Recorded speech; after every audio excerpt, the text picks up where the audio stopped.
Hoje o nosso comentário sobre agronegócio, vamos falar sobre a nova lei agrícola dos Estados Unidos, que deve ser votada ainda hoje e que altera os subsídios. José Carlos de Lima Júnior, bom dia para você. O que isso impacta o Brasil? Bom dia, César. Bom dia, ouvintes da Rádio CBN Ribeirão. Hoje vai ser votado no Congresso americano essa nova lei, né, a famosa Farm Bill, que são as leis americanas aí que prevê, entre outras coisas, a parte de subsídio para o produtor americano.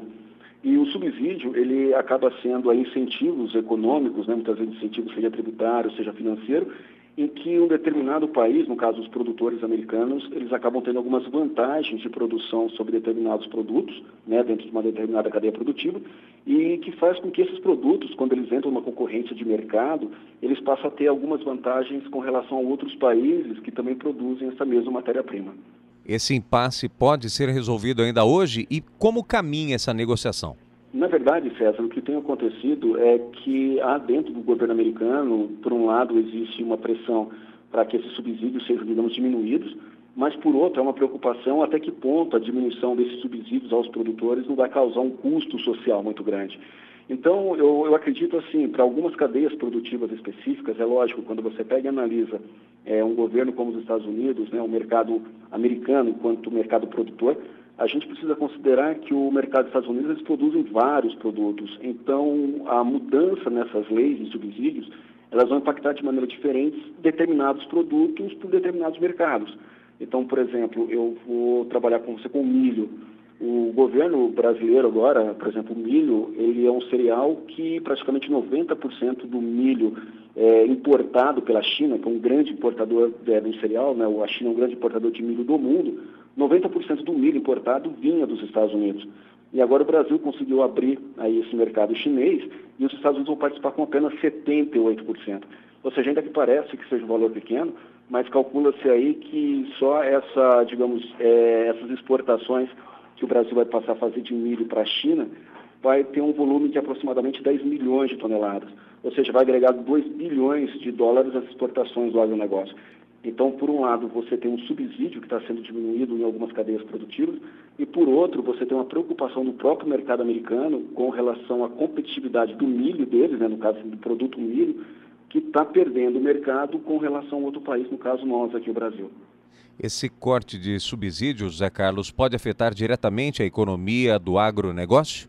De certa maneira, sempre afeta, César, porque quando você cria subsídios, você cria condições para que os produtores de um determinado país tenham condições de, digamos, aumentar sua produção e, consequentemente, gerar maior volume de exportação e isso significa participação maior, digamos, de exportações, de volume, né, de renda, vamos pôr dessa maneira. Então, o que ocorre é que, se a gente pegar o caso do milho, por exemplo, o Brasil, se a gente considerar que ele vai ter essa participação no mercado internacional voltado para a China, significa um acréscimo de aproximadamente 2 bilhões de dólares. Ou seja, o volume do agronegócio vai aumentar, só que em contrapartida também vai criar uma outra visibilidade, que é verificar de que maneira que essas exportações de milho estão sendo feitas e como que o produtor nacional ele está fazendo esse milho, ele está produzindo esse milho, se há ou não incentivo do governo brasileiro nesse caso. Então é curioso, César, você verificar que, de um lado, o governo americano ele está votando uma nova lei que prevê a diminuição de subsídios para os produtores americanos, e, em contrapartida, o Brasil ele está criando alguns incentivos internos, nesse caso o próprio milho, que eu citei de exemplo aí, a Conab tem um programa que é o Petro, né, em que incentiva produtores rurais e cooperativas para exportar. Então você verifica aí que é uma situação delicada e isso impacta diretamente o agronegócio nacional. A sua expectativa para a votação de ainda hoje é boa? Na verdade, a minha expectativa, assim, de vários outros profissionais com quem eu tive conversando esses dias, é que pode sim acontecer alguma mudança, mas nada muito brusco, porque a gente precisa considerar que o governo americano ele tem apoio de várias outras, de várias unidades, né, de várias empresas, assim como também o setor é muito forte, ele acaba tendo um lobby muito forte dentro do governo americano. Então tem um jogo de interesse por trás. É fato que, do jeito que está, vai haver uma pequena mudança, vai mudar. Então, do jeito que era até então, vai mudar. Mas existem algumas cadeias produtivas, como é o caso do algodão, em que acredita que as mudanças não serão tão perceptíveis assim. Então, como eu disse no início, eu acredito que, a depender da cadeia produtiva que a gente analisa, essa nova lei que vai ser votada, ela vai ter impactos ou mais positivos ou, digamos, não tão positivos assim. Depende muito da cadeia que vai ser analisada. José Carlos de Lima Júnior, nosso comentarista de agronegócio, muito obrigado. Até a próxima semana.